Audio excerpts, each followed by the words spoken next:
DJ Achhelal बाबू, DJ Achhelal बाबू, DJ Achhelal बाबू। कहा बोली चल सूरज भगवान आ गइले। बस 2 मिनट रुकी। और अगला दियाई बस एगो सेल्फिया ले लेवे दी। भाई बारू कैमरा में फिल्मी दुनिया में जाइबे ते। अरे चल तानी रुक जा। बस हो गई चल रे। ओफो सब लोग देखता और चला बे। सैया धरी कल सुपवा हाथ में सेल्फी लेबो हम छठी माई के साथ में। अच्छा पूजा बाद में होई सेल्फी ले आई मारा। सैया धरी कल सुपवा हाथ में सेल्फी लेबो हम छठी माई के साथ में। डीजे अच्छेलाल बाबू, डीजे अच्छेलाल बाबू, डीजे अच्छेलाल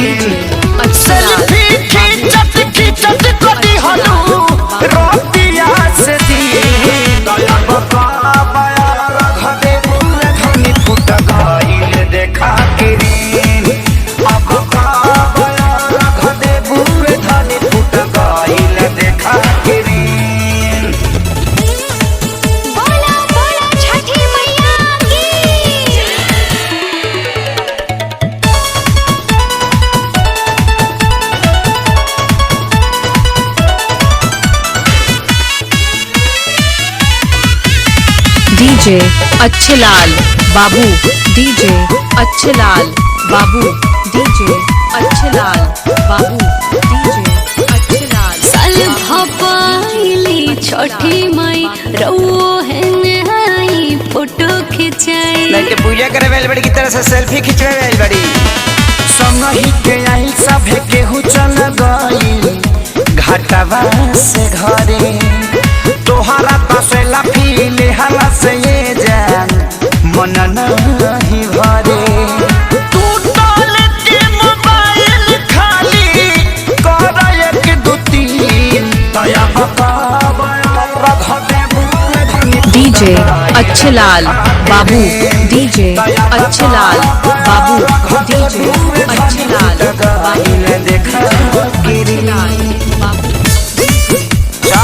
रहो ना बिना मतलब के परेशान बानी। लइका वो थई घरे चल बे। तू सुतल होई अभी।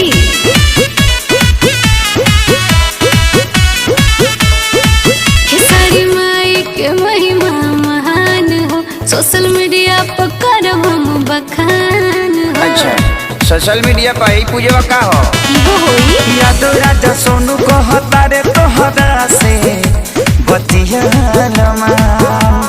फेसबुक व्हाट्सएप से गोरी हटा। डीजे अच्छेलाल बाबू, डीजे अच्छेलाल बाबू, डीजे अच्छेलाल बाबू। करला कवनो सीन दया बता और घटे बुल धनी फुट गइल देखा के रे।